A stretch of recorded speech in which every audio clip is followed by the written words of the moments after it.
एक सर्प ने बताया, चाहे कितना भी बुरा व्यवहार करें, इन 3 लोगों पर कभी शक नहीं करना चाहिए। दर्शक बंधुओं, एक बार जंगल में एक पेड़ की खो में एक नाग और नागिन रहा करती थी। एक दिन नागिन अपने नाग से कहती है, हे पिया, मनुष्य को किन लोगों पर कभी शक नहीं करना चाहिए, चाहे वे कितना ही बुरा व्यवहार क्यों ना करे। तब नाग कहता है, हे प्रिय, आज मैं तुम्हें एक ऐसी कहानी सुनाऊंगा। यदि इस कहानी को तुमने पूरा सुन लिया तो तुम्हें पता चल जाएगा कि किन लोगों पर हमें शक नहीं करना चाहिए। इस कहानी से तुम्हें बहुत अच्छी 2 बातें सीखने को मिलेंगी। ध्यान देकर सुनो। तब नाग कहानी सुनाना आरंभ करता है। हे प्रिय, किसी नगर में एक राजा रहता था। उस राजा के पुत्र और उसके मंत्री के पुत्र में बड़ी गहरी मित्रता थी। दोनों साथ साथ रहते थे, साथ साथ खाते पीते थे, साथ साथ घूमते थे, साथ ही साथ उठना बैठना चलना फिरना होता था। एक दिन की बात, दोनों मित्रों ने कहीं बाहर घूमने जाने का निश्चय किया। राजा का बेटा था, धन दौलत की कोई कमी नहीं थी। उन्होंने अपने खर्च के लिए कुछ धन अपने साथ में रख लिया और घूमने के लिए निकल पड़े। दोनों ने अपने अपने घोड़े तैयार किए और आगे के लिए प्रस्थान करते हैं। दोनों बोलते हुए बातचीत करते हुए चले जा रहे थे। चलते चलते उन्हें एक बड़े से तालाब के पास पहुंचकर शाम हो जाती है। आसपास कोई गांव या बस्ती नहीं थी। उन्होंने वहीं पर एक रात व्यतीत करने का निश्चय किया। तब नाग कहता है, हे प्रिय, अपने अपने घोड़ों को पेड़ से बांधकर वे दोनों एक पेड़ की डाल पर चढ़कर बैठ जाते हैं। सोचा कि इसी पेड़ की डाल पर बैठकर रात काट लेंगे। दोनों मित्र उस बड़े से पेड़ की एक शाखा पर चढ़कर बैठ गए। जैसे जैसे अंधेरा गहराता गया, जंगल में अनेक प्रकार के जानवरों की आवाज सुनाई देने लगी। उस सुनसान जंगल में उन्होंने एक विचित्र घटना देखी। उस घटना को देखकर वे दोनों घबरा गए। उन्होंने देखा कि तालाब के बीचों बीच में पानी की जोर की हलचल हो रही है और साए साए की जोर की आवाज सुनाई दे रही है। दोनों का ध्यान इस आवाज की ओर चला जाता है। थोड़ी देर में उन्होंने देखा कि एक भयंकर सर्प अपना फन फैलाए पानी से बाहर निकलता है और उस वृक्ष के नीचे आकर रुक जाता है। उस सर्प के फन के ऊपर एक अद्भुत मणि रखी हुई थी। मणि का प्रकाश चारों ओर फैल रहा था। थोड़ी देर बाद उस मणिधारी सर्प ने एक मिट्टी के टीले पर मणि को रख दिया और उसके प्रकाश में इधर उधर अपना भोजन ढूंढने लगा। जिस पेड़ पर दोनों मित्र बैठे थे वहीं उन्होंने अपने दोनों घोड़ों को बांध दिया था। सर्प को देखकर घोड़े हलचल करते हैं। इससे वो सर्प सतर्क हो जाता है। सर्प ने उन दोनों घोड़ों को डस लिया।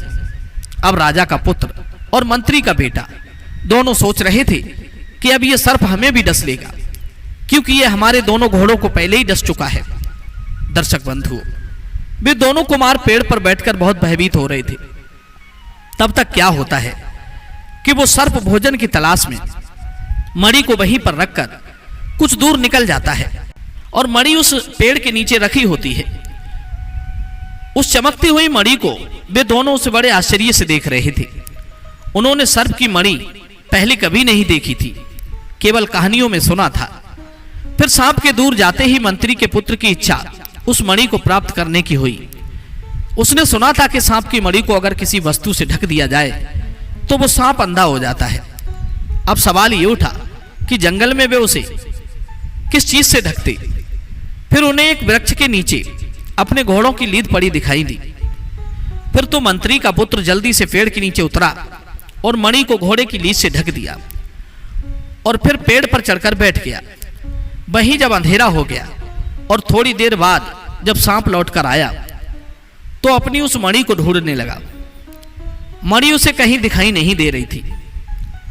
जब सर्प को मणि नहीं मिली तो वो गुस्से से फन पटकने लगा। मणि वाले सांप की जो मणि होती है वो सर्प के प्राण ही समझना चाहिए। जब उसे अपनी मणि दिखाई नहीं दी तो वो वहीं पर अपना सर पटकने लगा। दुख और गुस्से से उस सर्प ने वहीं पर अपने प्राणों को छोड़ दिया। नाग बोला, हे प्रिय, सुबह होने पर जब राजा का बेटा और मंत्री का बेटा पेड़ से नीचे उतरते हैं तो मंत्री के बेटे ने उस मणि को घोड़ों की लीद से बाहर निकाला और उसे तालाब में ले जाकर धोया। मित्रों, मणि धोते ही उस मणि से अद्भुत प्रकाश फैलने लगता है। उस मणि के प्रकाश से तालाब का जल इतना प्रकाशित हो गया कि तालाब के तल में दीवारों से घिरा हुआ एक विराट महल दिखाई देता है। मंत्री के पुत्र ने राजा के बेटे से कहा, चलो मित्र, इस महल में चलते हैं, जरूर किसी राजा का महल मालूम पड़ता है। फिर राजा के पुत्र ने डरते हुए कहा, अगर वहां कोई दैत्य दानव हुआ तो हमको मार डालेगा। मगर मंत्री का बेटा बड़ा साहसी था, उसने कहा, चलो चलते हैं, जो होगा सो देखा जाएगा। फिर दोनों ने तालाब में प्रवेश किया और डुबकी लगाने के बाद में वे उस तालाब के अंदर बने महल तक पहुंच गए। सांप की मणि तो उनके हाथ में ही थी, वो मणि उन्हें आगे का रास्ता सुझाती हुई चली गई। अंदर जाकर देखते हैं तो बड़ा ही भव्य महल को देखकर दोनों दंग रह जाते हैं। उस महल के द्वार खुले हुए थे। दोनों ने महल के अंदर प्रवेश किया, लेकिन उन्हें कोई भी दिखाई नहीं दिया। महल के चारों ओर बगीचा था, बगीचे में तरह तरह के फूल खिले हुए थे। महल की दीवारें सोने की थी, जगह जगह हीरे जड़े हुए थे। महल के अंदर की सारी वस्तुएं सोने की थी, लेकिन वहां पर कोई भी आदमी दिखाई नहीं दे रहा था। ऐसा लगता था मानो उस समय महल को छोड़ करके सब कहीं चले गए हों। फिर घूमते घूमते वे दोनों एक कमरे में पहुंच जाते हैं। वहां सोने के पलंग पर उन दोनों ने एक खूबसूरत लड़की को सोते हुए देखा। ऐसा लगता था जैसे वो लड़की कोई देव कन्या हो। लड़की की सुंदरता बहुत विलक्षण थी। उसे देखकर तो वे दोनों आश्चर्य से भर गए। उस 16 साल की आयु वाली राजकुमारी का दूध के समान सफेद रंग था। राजा का बेटा और मंत्री का बेटा उस देव कन्या को देखकर उसे देखते ही रह गए। राजा के बेटे को उस लड़की ने अपने ऊपर मोहित कर लिया था। उस समय वो लड़की सो रही थी। जब उसकी नींद खुलती है तो उसने आंखें मलते हुए राजा के पुत्र और मंत्री के बेटे को देखा तो घबराकर कहने लगी, कौन हो तुम लोग और यहाँ कैसे आई हो? तुम्हें पता नहीं है यहाँ एक बड़ा भयंकर सर्प रहता है। वो इस समय अपने भोजन की तलाश में गया है। वो अभी आएगा और तुम्हें देखते ही देखते खा जाएगा। राजा का बेटा कहने लगा, हे सुंदरी, आप हमारी चिंता छोड़िए, हमने उस सर्प का काम पहले ही तमाम कर दिया है। पहले आप बताइए कि आप कौन हो? तब वो लड़की कहती है, मैं एक देव कन्या हूं। उस भयंकर सर्प ने मेरे माता पिता, भाई, नौकर चाकर, समस्त सिपाहियों को खा लिया है। मैं अकेली ही बची हूं, पता नहीं वो कब मुझे मार डाले। तुम लोग अपनी भलाई चाहते हो तो यहां से भाग जाओ, वरना वो तुम्हें खा जाएगा। मित्रों, उस लड़की की बात को सुनकर के मंत्री के पुत्र ने कहा, घबराने की कोई बात नहीं है, अब वो सर्प यहां नहीं आएगा क्योंकि वो मर चुका है। मित्रों, सर्प के मारे जाने की पूरी कहानी सुनकर लड़की बहुत खुश हो जाती है और बार बार उन्हें धन्यवाद करती है।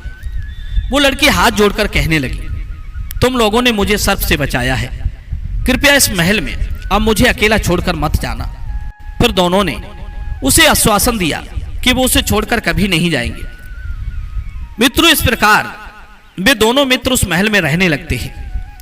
धीरे धीरे वो देव कन्या उस राजकुमार से प्रेम करने लगती है। राजकुमार भी उसे पाकर अपने आप को बड़ा खुश नसीब समझता है, क्योंकि वो लड़की देखने में जितनी सुंदर थी उतनी ही स्वभाव की बड़ी अच्छी थी। मित्रों, धीरे धीरे कुछ वक्त बीतता है। कुछ दिन बाद राजा के बेटे ने उस सुंदर राजकुमारी से अपना विवाह कर लिया और अपने मित्र और पत्नी के साथ उस महल में बड़े आनंद से रहने लगता है। धीरे धीरे समय गुजरता है। एक दिन मंत्री के बेटे ने अपने मित्र से कहा, मित्र, हमें घर से आए हुए बहुत दिन हो गए हैं, मुझे अपने घर वालों से मिलने की बहुत इच्छा हो रही है। हमारे माता पिता भी हमारे बारे में सोचकर बहुत चिंतित होते होंगे। राजा के बेटे ने कहा, मित्र, हमने इस देव कन्या को वचन दिया है कि हम इसे अकेला छोड़कर नहीं जाएंगे। अब तो ये हमारी पत्नी भी बन चुकी है। मुझे लगता है कि हमें अपने नगर शाही ठाट बाट के साथ लौटना चाहिए। फिर मंत्री के पुत्र ने कहा, मित्र, तुम चिंता मत करो, मैं पहले तुम्हारे पिता राजा के पास में जाऊंगा और उन्हें सब कुछ बता दूंगा। फिर हाथी घोड़े प्रजा के साथ हम लोग यहाँ आएंगे और तुम दोनों को राजसी ठाट बाट के साथ में यहाँ से ले जाएंगे। मित्रों, मंत्री पुत्र की बात को सुनकर राजा का पुत्र सहमत हो गया। दोनों ने एक दिन निश्चित किया कि उस दिन हम तुम्हें लेने आएंगे मित्रों, तालाब के ऊपर जाने के लिए उन्हें उसी सर्प की मणि की आवश्यकता पड़ती थी। बिना मणि की सहायता से वे जल के ऊपर नहीं आ सकते थे। दोनों ने तय किया कि मणि लेकर दोनों ऊपर जाएंगे। फिर राजा का पुत्र मणि के साथ वापस आ जाएगा और मंत्री का पुत्र अपने देश की ओर चला जाएगा। ऐसी योजना बनाकर राजकुमार अपने मित्र मंत्री के बेटे को जल के ऊपर छोड़ने जाता है। मंत्री का बेटा अपने लौटने की तिथि बताकर वहां से अपने देश के लिए रवाना हो जाता है और राजा का पुत्र उस मणि को लेकर अपनी पत्नी के पास उस जल के अंदर चला जाता है। मित्रों, इधर मंत्री का बेटा कई रास्तों को तय करता हुआ अपने नगर को लौट जाता है। वो उन रास्तों से परिचित नहीं था, जिससे उसे अपने देश तक पहुंचने में ज्यादा समय लग गया और इसीलिए उसे पूरी तैयारी के साथ लौटने में देर भी हो गई थी। उधर राजा का पुत्र उस महल में अत्यंत अधीर होकर के मंत्री पुत्र के लौटने की प्रतीक्षा करने लगता है। एक दिन राजा का पुत्र दोपहर को भोजन करके सो रहा था। तभी उस लड़की की नजर उस मणि पर पड़ी तो उसने सोचा कि पानी के बाहर की दुनिया कैसी होती है, मैंने कभी देखा नहीं है। उस समय राजकुमार सो रहा था। उसने सोचा तब तक मैं मणि लेकर ऊपर जाती हूं और बाहर की दुनिया देखकर राजकुमार के जागने से पहले वापस लौट आऊंगी। फिर उस लड़की ने वैसा ही किया। जैसे ही राजकुमार सो गया, वो लड़की मणि को लेकर बाहर आ गई। पानी से बाहर आकर बाहर का वातावरण और प्राकृतिक सौंदर्य को देखकर उस लड़की को बहुत प्रसन्नता हुई। फिर तालाब के घाट पर सीढ़ियों पर बैठकर उसने स्नान किया। फिर कुछ देर तक इधर उधर घूमती रही। उसके बाद अपने महल में लौट जाती है। अब तो मित्रों, धीरे धीरे उसका साहस बढ़ता गया। अब वो रोजाना राजा के पुत्र के सोने के बाद जल से बाहर आ जाती थी और कुछ देर इधर उधर टहलने के बाद, कुछ जल क्रियाएं करने के बाद फिर अंदर चली जाती थी। मित्रों, तालाब एक दूसरे राजा के राज्य में पड़ता था। एक दिन उस राज्य का राजा अपने पुत्र के साथ शिकार खेलने के लिए वहां पर आता है। फिर उन दोनों ने तालाब के ही पास अपना डेरा डाल दिया। दोपहर को सभी खाने पीने में व्यस्त थी। वहीं उस राज्य का राजकुमार घूमते घूमते उस तालाब के किनारे खड़ा हो गया और तालाब की ओर बड़े ही गौर से देख रहा था। वहीं थोड़ी दूर पर एक बुढ़िया कुछ सूखी लकड़ियां चुर रही थी और उधर वो लड़की भी रोज की तरह मणि लेकर तालाब के घाट की सीढ़ियों पर आकर बैठ जाती है। वहीं अचानक जब जल कन्या की नजर उस राजकुमार और उस बुढ़िया पर पड़ी तो वो अत्यंत घबरा गई और तालाब में डुबकी लगाकर अपने महल में पहुंचकर फिर उसने राहत की सांस ली। इधर वो राजकुमार लड़की की सुंदरता पर इतना मोहित हो गया था कि उसका रूप उसके मन से नहीं निकल रहा था, क्योंकि ऐसी रूपवती कन्या राजकुमार ने पहले कभी नहीं देखी थी। एक झलक दिखाकर जब वो जल कन्या अदृश्य हो गई तो राजा का पुत्र वहीं पर स्थिर होकर रह गया। वो उसके रूप पर पागल हो गया था। सोचने लगा कि कितना अच्छा होगा अगर ये रूपवती लड़की एक बार उसे दिख जाए, लेकिन उसकी ये कामना पूर्ण नहीं हुई। वो पागल सा हो गया था और बार बार एक ही बात कह रहा था कि उसके बिना जिंदगी में कुछ नहीं है। मित्रों, वो राजकुमार उसके रूप जाल में ऐसा फंस गया था कि वो राजकुमार जो कह रहा था उसकी बात को सुनकर कोई भी कुछ समझ नहीं पा रहा था। अब तो राजा अपने सिपाहियों के साथ जब लौटने लगा, लेकिन राजा का पुत्र वहां से लौटना नहीं चाहता था। बड़ी मुश्किल से जैसे तैसे करके वो उसे राजमहल लेकर आया। राजमहल पहुंचकर राजा ने राजवैद्यों को बुलाया और अपने बेटे का इलाज करवाया, पर उस इलाज से कोई फायदा नहीं हुआ। राजा का बेटा सिर्फ एक ही रट लगाए हुए था कि उसके बिना जिंदगी में कुछ नहीं है। अपने पुत्र की दशा से राजा बहुत परेशान था। फिर राजा ने घोषणा करवाई कि जो कोई भी राजा के पुत्र को ठीक कर देगा उसके बेटे के साथ में राजा की पुत्री का विवाह करवा दिया जाएगा और आधा राज्य उसे दे दिया जाएगा। घोषणा के बाद भी कोई ऐसा व्यक्ति राजा के सामने नहीं आया जो उस राजपुत्र को ठीक कर सकता। यह देखकर एकदम राजा निराश हो जाता है। मित्रों, उस दिन उस सरोवर के पास में जो बुढ़िया लकड़ी बीन रही थी वो ये बात जानती थी कि राजकुमार किस लिए पागल है। फिर एक दिन वो बुढ़िया ने आकर महाराज राजा से कहा मैं आपके पुत्र को ठीक कर सकती हूँ। राजा ने बड़े आश्चर्य से पूछा, तुम कौन हो और तुम कैसे ठीक कर सकती हो, जबकि बड़े बड़े प्रसिद्ध वैद्य भी इसका इलाज करके थक गए। फिर राजा की बात सुनकर वो बुढ़िया कहती है, हे महाराज, मैं अभी नहीं बताऊंगी, पर तुम्हारे बेटे को मैं ठीक कर दूंगी। पहले उसे ठीक कर दूं, उसके बाद मैं बताऊंगी। राजा बोला, हे बूढ़ी माँ, मेरे पुत्रों को ठीक होने में कितना समय लगेगा? तो बुढ़िया कहती है, महाराज, मैं आपको यह भी नहीं बता सकती, पर इतना जान लो, अगर आपने मेरा सहयोग किया तो मैं आपके पुत्र को अतिशीघ्र ठीक कर दूंगी। राजा ने कहा, ठीक है, हम तुम्हारा पूरा सहयोग करेंगे और तुम जो कहोगी वो हम तुम्हें देने के तैयार हैं। वो बुढ़िया राजा से कहने लगी, महाराज, जिस तालाब के किनारे आपका पुत्र पागल हुआ था, वहां मेरे लिए झोपड़ी बनवा दो और झोपड़ी से 100 कदम दूर आपके कुछ सिपाही छुपकर रहेंगे। वो मेरे निर्देश का पालन करेंगे। मित्रों, राजा ने बुढ़िया की बात मानकर अपने सिपाहियों को आदेश दिया कि वो बुढ़िया के निर्देश अनुसार कार्य करें।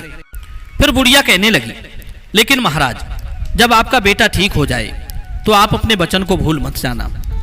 मैं तो आपकी बेटी से विवाह नहीं करूंगी, लेकिन बदले में मेरी आपसे शर्त होगी कि आपकी बेटी का विवाह मेरे बेटे गणपत के साथ में होगा। मित्रों, आपको बता दें कि बुढ़िया का एक गणपत नाम का बेटा था।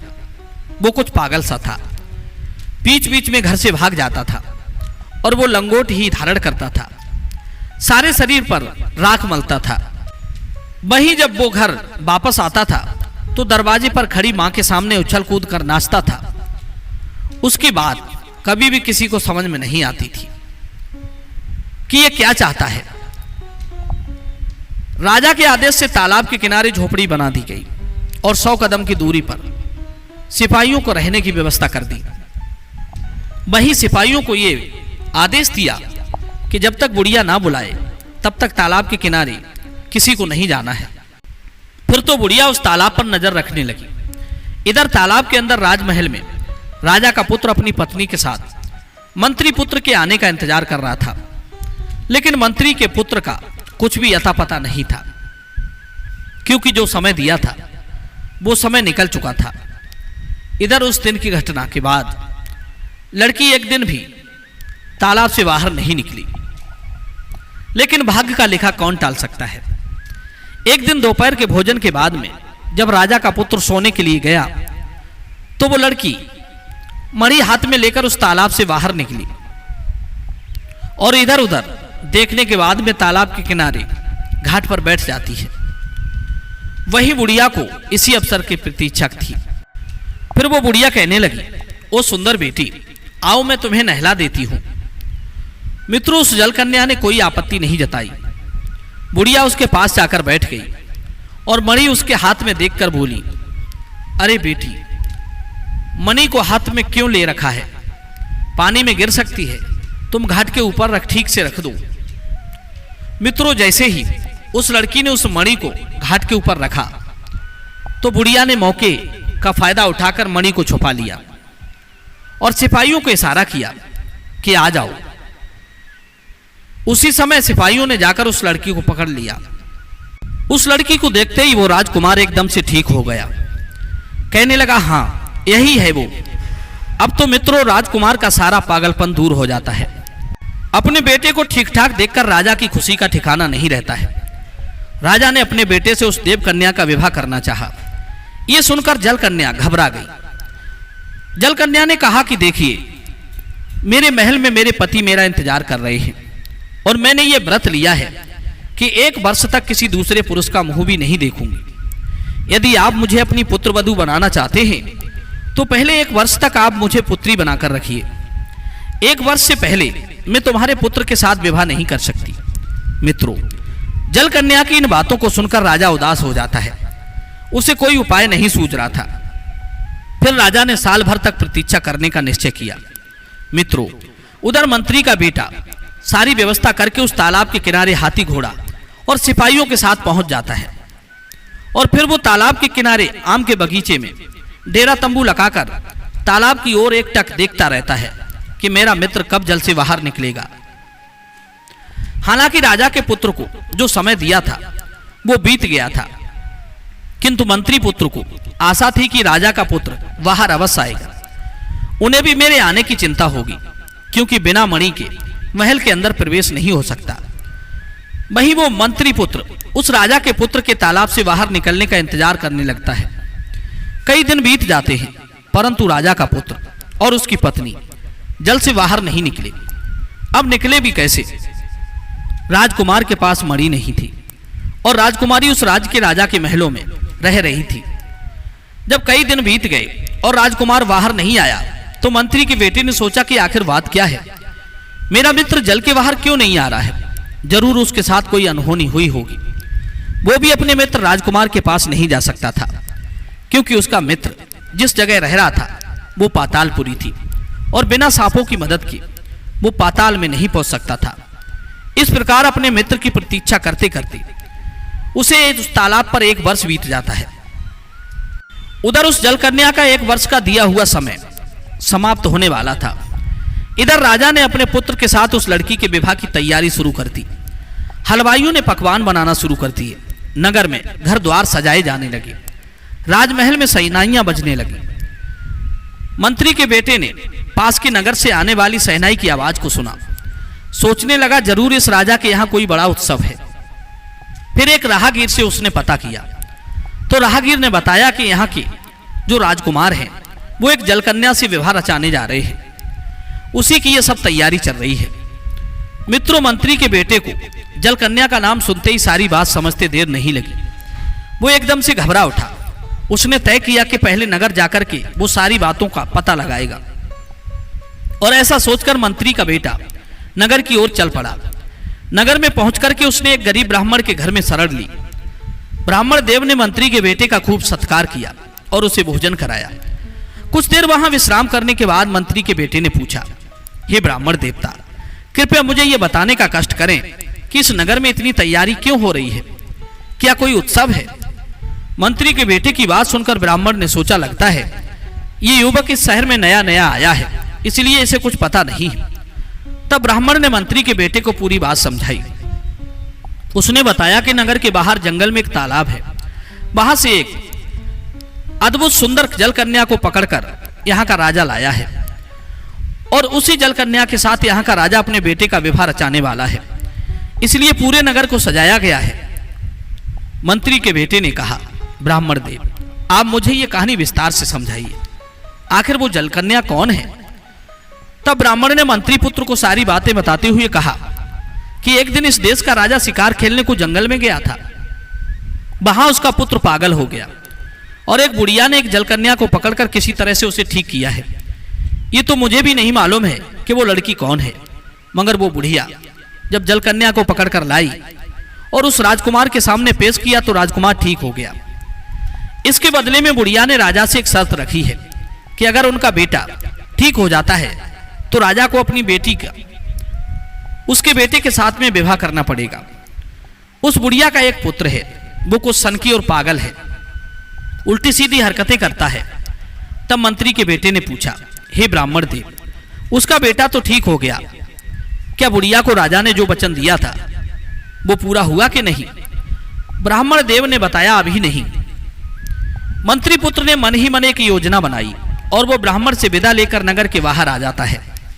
फिर उसने उस बुढ़िया के बेटे का वेश बनाया और नकली उसका बेटा बनकर उस बुढ़िया के घर पहुंच जाता है। ब्राह्मण ने तो पहले ही बता दिया था कि बुढ़िया का बेटा किस तरह की हरकतें करता है। मंत्री के बेटे ने भी वैसी ही हरकतें करनी शुरू कर दी। उसने हाथ में पेड़ की एक डाल लेकर के बुढ़िया के घर के सामने उछल उछल कर नाचना शुरू कर दिया। उधर बुढ़िया ने समझा कि उसका बेटा आ गया है।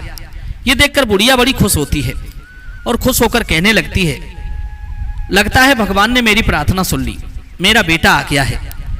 बेटा, अब मुझे छोड़कर तू कभी मत जाना। बुढ़िया के बेटे के बेश में वो मंत्री पुत्र कहने लगा, नहीं नहीं, ये नहीं होगा। फिर तो बुढ़िया कहने लगी, तुम मेरे साथ रहो। सुनकर मंत्री का बेटा राजी हो जाता है। बुढ़िया वो मंत्री पुत्र को अपना बेटा समझकर उससे कहने लगी, देखो, मैं तालाब से जलकन्या को पकड़कर लाई हूं, क्या तुम उसे देखने चलोगे? तो मंत्री का बेटा कहने लगा, हाँ मां, मैं जरूर चलूंगा, ये सुनकर बुढ़िया बड़ी भावुक हो जाती है, क्योंकि आज तक उसके बेटे ने कभी इस तरह की बात नहीं की थी।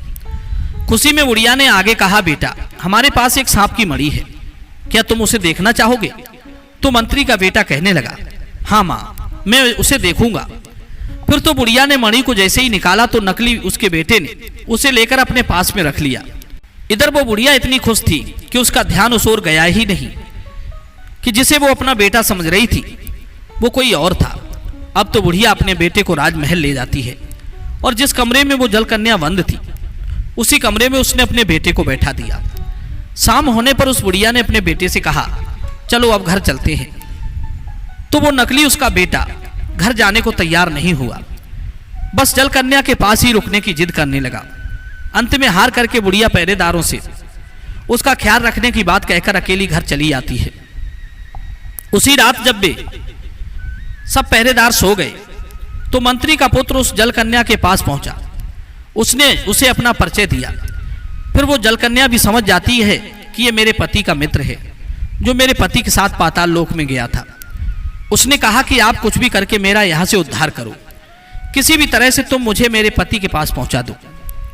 तुम्हारे जैसा शुभ चिंतक और दूसरा मित्र कौन हो सकता है? मंत्री पुत्र कहने लगा, तुम चिंता मत करो, इसीलिए तो मैं इस देश में आया हूं।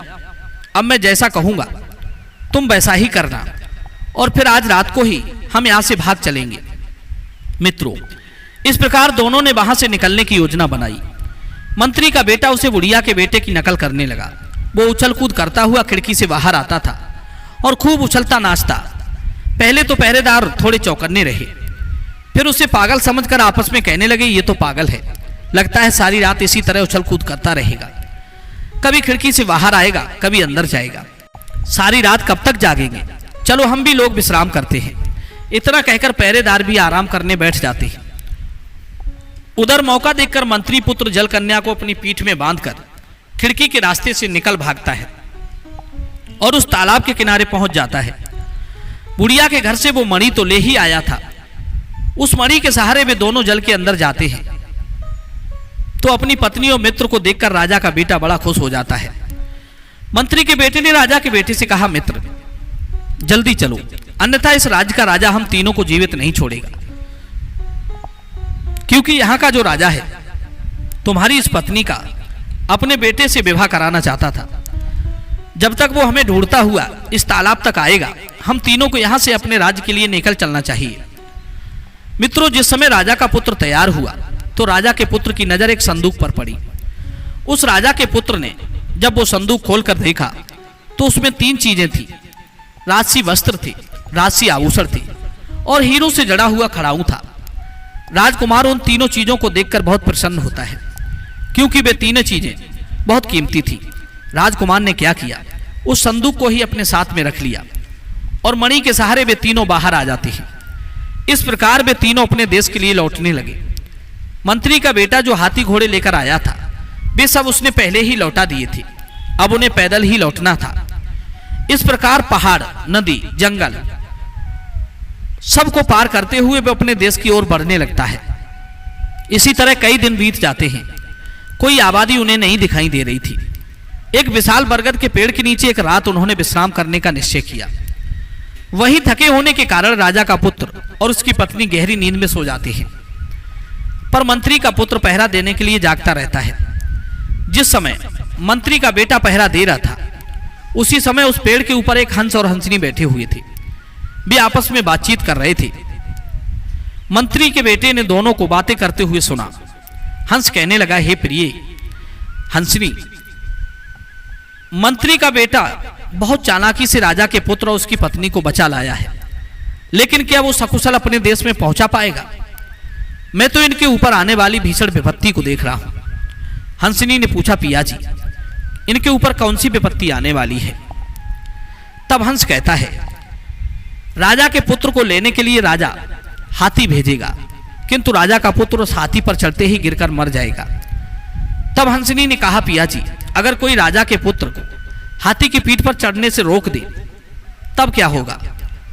तो हंस ने कहा, तब तो वो बच जाएगा। तो हंस कहने लगा, फिर तो वो बच तो जाएगा, लेकिन इससे उसकी होनी नहीं टलेगी।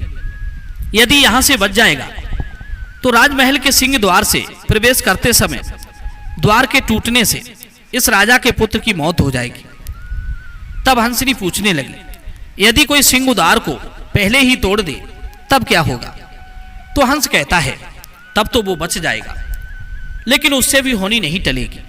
राजकुमार का पिता राजा अपने पुत्र और पुत्रवधू को काफी दिनों के बाद घर आया देखकर खुशी में एक दावत रखेगा, जो राजा के पुत्र की थाली में मछली का सिर परोस जाएगा। उसे खाते ही उसके गले में मछली का कांटा अटक जाएगा, जिससे राजा के बेटे की मृत्यु हो जाएगी। तब हंसनी कहने लगी, यदि कोई उस सिर को राजकुमार की थाली से हटा दे तब क्या होगा? तो हंस कहने लगा, फिर तो राजा का पुत्र बच जाएगा, लेकिन फिर भी उसकी विपत्ति नहीं टलेगी। और फिर यदि यहां से बच जाता है तो रात में राजा का पुत्र जब सोने के लिए पलंग पर जाएगा तो बिस्तर पर सांप उसे डस लेगा और उसकी मृत्यु हो जाएगी। फिर हंसनी कहने लगी, यदि कोई छिपकर सांप के टुकड़े टुकड़े कर दे तब क्या होगा? तो हंस कहने लगा, फिर तो राजा का पुत्र बच जाएगा, किंतु जो मनुष्य सांप को मारेगा अगर वो आज ही ये बातें राजा के पुत्र को बता देता है तो वो स्वयं सफेद पत्थर की मूर्ति बन जाएगा। फिर हंसनी कहने लगी, तो इससे बचने का उपाय क्या होगा? तो हंस कहने लगा, अगर राजा का पुत्र अपनी पहली संतान को काटकर उसके खून को यदि मूर्ति से लगा देगा तो वो पत्थर हुआ इंसान फिर से जीवित हो जाएगा। मित्रों, उस पेड़ के नीचे बैठा हंस और हंसनी की बातें वो मंत्री का बेटा सुन रहा था। और इस प्रकार जब सुबह हो जाती है, सूर्य आसमान में चमकने लगता है, वे उठकर आगे की ओर चल देते हैं। मगर मंत्री के बेटे ने कोई भी बात राजकुमार को नहीं बताई थी, जो उन हंस और हंसनी से सुनी थी। वे तीनों बोलते बातचीत करते हुए आगे के लिए चल देती है। वहीं कुछ दूर जाने के बाद उन्होंने देखा कि राजा ने उन लोगों के लिए हाथी, घोड़े और पालकी भेजी है। राजा का पुत्र हाथी पर बैठने ही वाला था कि उस समय मंत्री पुत्र ने उसे रोकते हुए कहा, मित्र, हाथी पर बैठकर मैं जाऊंगा, तुम हाथी पर ना बैठकर घोड़े पर चढ़कर चलोगे। यह देखकर राजकुमार को कुछ बड़ा बुरा सा लगता है। मेरी पत्नी के सामने मेरे मित्र ने मेरी बेइज्जती कर दी, परंतु वो गुस्सा को अपने मन में दबा गया, क्योंकि उसने सोचा कि मंत्री के पुत्र के कारण ही मैं अपनी पत्नी के साथ घर वापस आया हूं। यदि ये नहीं होता तो पता नहीं मेरा क्या होता। और फिर ऐसा सोचकर के राजा के पुत्र ने मंत्री पुत्र से कुछ भी नहीं कहा और चुप रह गया। वही नगर में प्रवेश करने के बाद राजमहल का सजा हुआ खूबसूरत सा द्वार नजर आता है, लेकिन मंत्री के पुत्र ने राजकुमार के आने से पहले ही उस द्वार को तोड़ दिया। यह देख करके राजकुमार बहुत क्रोधित होता है, लेकिन फिर वो अपने क्रोध को दबा जाता है। सोचने लगा कि मेरे मित्र की मुझ पर बहुत एहसान है। उसके बाद जब भोजन का नंबर आता है और जब भोजन परोसा जाता है तो राजकुमार की थाली में मछली का सिर परोस दिया जाता है। उसी समय राजकुमार के खाने से पहले ही मंत्री के बेटे ने राजकुमार की थाली से उस मछली के सर को उठाकर खा लिया। मंत्री के बेटे के इस व्यवहार से राजकुमार को बड़ा भारी गुस्सा आता है, लेकिन किसी भी तरह से वो इस बार भी अपने क्रोध को काबू कर लेता है। मंत्री का बेटा बोला, मित्र, अब मैं अपने घर जा रहा हूं, आप अपने घर पर आ चुके हैं, अब मुझे जाने की आज्ञा दीजिए। मगर मंत्री के बेटे के व्यवहार से राजा का पुत्र इतना खिन्न हो चुका था कि उसने अनुमति देने में बिल्कुल भी देर नहीं की। लेकिन मंत्री का पुत्र घर नहीं गया, राजा के पुत्र के पलंग के नीचे जाकर छिप जाता है, क्योंकि वो जानता था कि आज सांप आएगा और इसको डस जाएगा, जिससे राजकुमार की मृत्यु हो जाएगी। मुझे किसी भी तरह से राजकुमार को बचाना होगा। यही सोचकर के मंत्री का बेटा राजकुमार की सैया के नीचे जाकर छिप जाता है। उधर राजकुमार का पुत्र और उसकी पत्नी के सो जाने के बाद में आधी रात को उसने देखा कि एक नाग फन उठाए हुए राजकुमार के कमरे में आता है। सांप जैसे ही राजा के पुत्र को डसने के लिए तैयार होता है तो मंत्री पुत्र ने तलवार से उसके टुकड़े टुकड़े कर दिए। सर्प के टुकड़े टुकड़े कर देने के बाद मंत्री का बेटा जलकन्या की पानी के बर्तन में छुपाने लगा, लेकिन छुपाते समय दुर्भाग्य से वो पानी का बर्तन लुढ़क जाता है। बर्तन की आवाज सुनकर राजकन्या उठ गई और मंत्री पुत्र को शयन कक्ष में देखकर एकदम से चिल्ला उठी। वही राजा का पुत्र भी जाग गया और पलंग के पास रखी तलवार को उठाकर जैसे ही मंत्री पुत्र को मारने के लिए हुआ तो मंत्री का बेटा कहने लगा, मित्र मेरा विश्वास करो, मैं तुम्हारी जान बचाने के लिए आया हूं, तुम्हारी जान लेने के लिए नहीं, इसीलिए मैंने ये सब किया है। तो राजा का बेटा कहने लगा, तुम मित्र नहीं हो, तुम गद्दार हो, जरूर तुम्हारी दृष्टि मेरी स्त्री पर है, तुम मुझे मारना चाहते हो।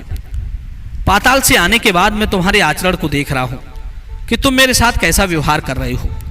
तुमने मेरी पत्नी के सामने मुझे कई बार बेइज्जत करने का प्रयास किया है। राजा के बेटे ने ये सब बातें क्रोध में कही थी।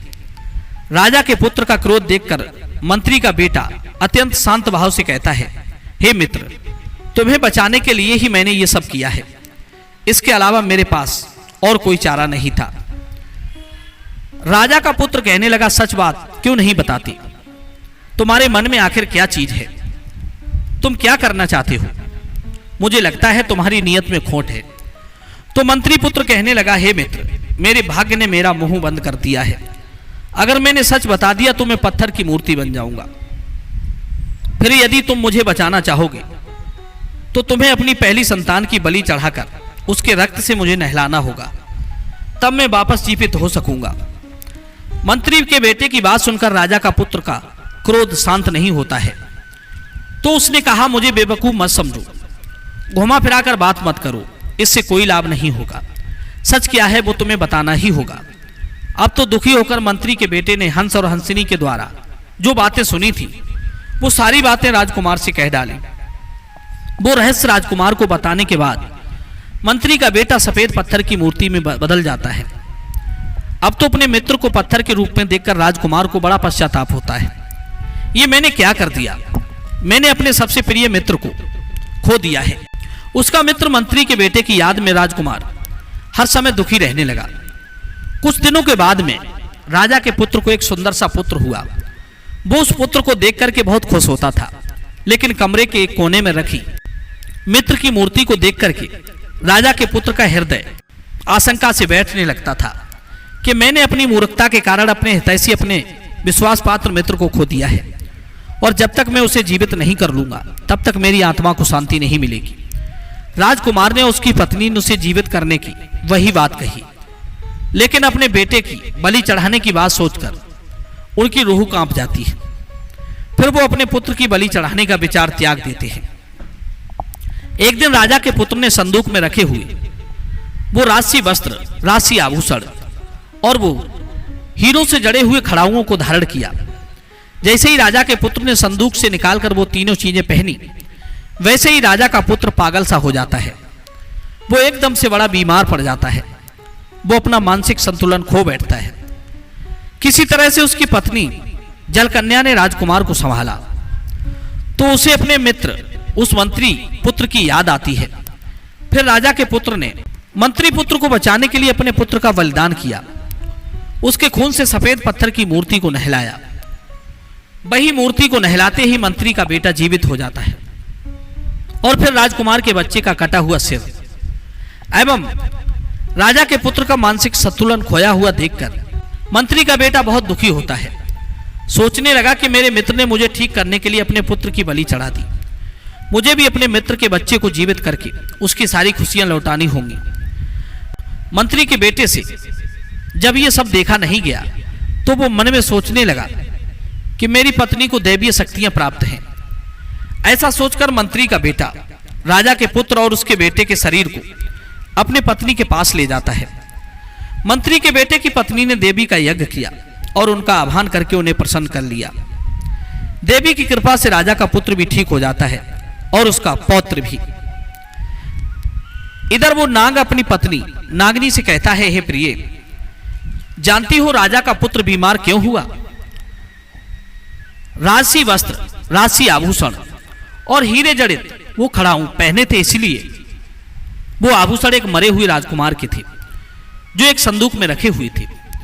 हमेशा ध्यान रखना चाहिए, जो भी स्त्री पुरुष मर जाते हैं तो उस मरे हुए इंसान की ये तीन चीजें जो भी लोग पहनते हैं उसका जीवन तबाह हो जाता है। नंबर 1, मरे हुए व्यक्ति के कपड़ों को नहीं पहनना चाहिए। ऐसा करने से मृत व्यक्ति की आत्मा उस व्यक्ति से जुड़ जाती है। जो इनका इस्तेमाल करता है साथ ही मृत व्यक्ति की यादें उस व्यक्ति को सताने लगती हैं, जिससे वो मानसिक और शारीरिक रूप से कमजोर हो जाता है। इसीलिए कभी भी मृत व्यक्ति के कपड़े भूलकर भी नहीं पहनना चाहिए। आप मृत व्यक्ति के कपड़े दान कर सकते हैं, जिससे उसकी आत्मा को शांति मिले। नंबर 2, मृत व्यक्ति के गहनों को कभी नहीं पहनना चाहिए, क्योंकि मृत व्यक्ति का कपड़ों से अधिक लगाव गहनों पर होता है। वहीं जब मृत व्यक्ति के गहने जब दूसरा कोई पहन लेता है तो उसकी आत्मा असहज महसूस करने लगती है। साथ ही आत्मा मोक्ष की राह में न जाकर मृतलोक में अपने परिजनों को परेशान करती है। इसलिए मृत व्यक्ति के गहनों को गलाकर उसका कुछ नया आभूषण बनवा सकते हैं। इसके अलावा मंदिर में दान कर देना चाहिए। नंबर 3, कलाई में पहनने वाली वस्तु जैसे कि कोई घड़ी, कोई कड़ा कभी मृत व्यक्ति का हो तो उसे नहीं पहनना चाहिए। यदि कोई भी स्त्री पुरुष मृत व्यक्ति की कलाई की कोई भी चीज बांधता है तो उनको रात में डरावने सपने आते हैं और मृत व्यक्ति की आत्मा जीवन भर उसको परेशान करती है। इसीलिए कभी भी किसी स्त्री या पुरुष को किसी भी मृत व्यक्ति की ये 3 चीजें भूलकर भी नहीं पहननी चाहिए। चाहे कितना ही बुरा व्यवहार करे, पर इन 3 लोगों पर कभी शक मत करना, वरना जीवन भर रोओगे, कोई चुप कराने वाला भी नहीं मिलेगा। नंबर 1, जो लोग किसी भी चीज के प्रति लालच की भावना नहीं रखते हैं वो किसी को धोखा नहीं दे सकते। ऐसे व्यक्ति से निसंदेह मित्रता की जा सकती है, क्योंकि ऐसे लोगों के पास धोखा देने का मूल कारण लोभ नहीं होता है। छल फरेब, धोखा जैसी चीजें वही उपस्थित होती हैं जहां कोई स्वार्थ जुड़ा होता है। नंबर 2, वफादार मित्र जो बिना किसी स्वार्थ के आपका हित चाहता हो, जो बिना किसी लोभ लालच के आपकी सहायता करता हो, जिससे आपकी और आपके परिवार की फिक्र हो, ऐसे लोगों पर कभी शक मत करना। नंबर 3, जो लोग पीठ पीछे भी आपका अच्छा सोचते हैं, स्पष्ट और सत्य बोलते हैं, भले ही आपको बुरा लगता हो, ऐसे लोगों पर भी कभी शक नहीं करना चाहिए, क्योंकि ऐसे लोग दिल के साफ होते हैं। मन का गंदा व्यक्ति हमेशा आपसे मीठा बोलेगा और पीठ पीछे आपकी बुराई करेगा। ऐसे लोगों से बिन संशय के मित्रता की जा सकती है, क्योंकि इस तरह के लोग जीवन में किसी का अहित नहीं करते हैं। दर्शक बंधुओं, मैं उम्मीद करता हूं यह कहानी जरूर पसंद आई होगी। तो चलिए मिलते हैं आपसे अगली वीडियो में एक और ऐसी ही चर्चा के साथ। आप सभी का बहुत बहुत धन्यवाद। जय श्री कृष्णा।